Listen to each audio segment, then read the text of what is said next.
कभी कुछ देकर कभी कुछ छीनकर अपना मोल समझाती है। ये जिंदगी हमें कदम कदम पर कितना कुछ सिखाती है। सुख दुख का यहाँ संगम है, कभी हंसाती तो कभी ये रुलाती है। एक सी कहाँ रहती है जिंदगी, कभी कठिन कभी सरल बन जाती है। अपनी कीमत ना समझने वालों को तोहफे में पछतावा दे दो। बाप प्यार करता है लेकिन कहता नहीं, और जब तक औलाद के समझ में बात आती है तब तक बाप रहता नहीं।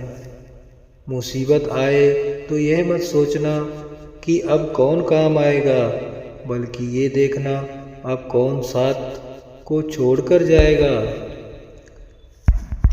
जब ऊपर वाला आपसे कुछ वापस लेता है तो यह मत सोचो कि उसने आपको दंड दिया है। हो सकता है कि उसने आपका हाथ खाली किया हो, पहले से कुछ बेहतर और अच्छा देने के लिए। नीचा वही दिखा सकता है जिसमें अहंकार होता है, क्योंकि जिसमें संस्कार होता है वह सदा दूसरों का सम्मान करता है।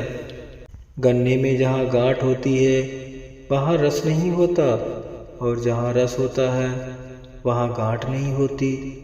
बस जीवन भी कुछ ऐसा ही है।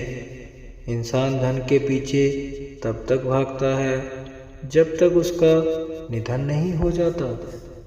एकांत में शांत रहकर मेहनत करो ताकि सफलता खुद शोर मचा दे।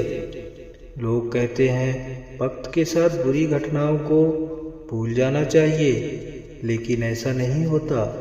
दोषी को देखते ही जख्म फिर से हरे हो जाते हैं।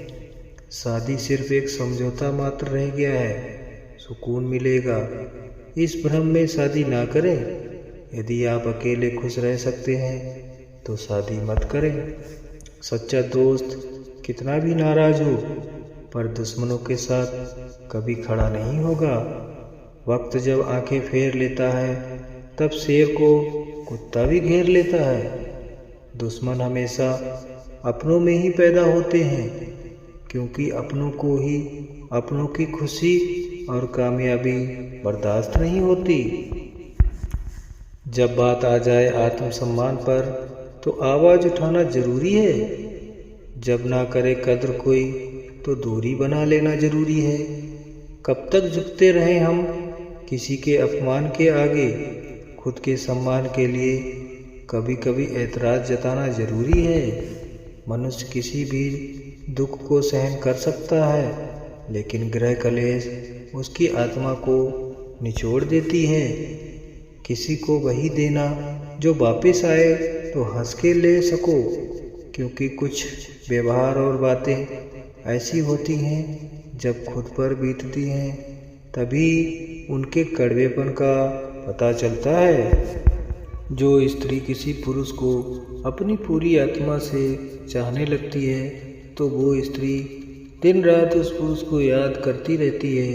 वो स्त्री बार बार उस पुरुष को अपने भीतर महसूस करती है, इसलिए इस भावना को पुरुष भी अपने अंदर महसूस कर सकता है और उस स्त्री की तरफ हद से ज़्यादा आकर्षित होता है और उसकी याद में दिन रात खोया रहता है। Thanks for watching.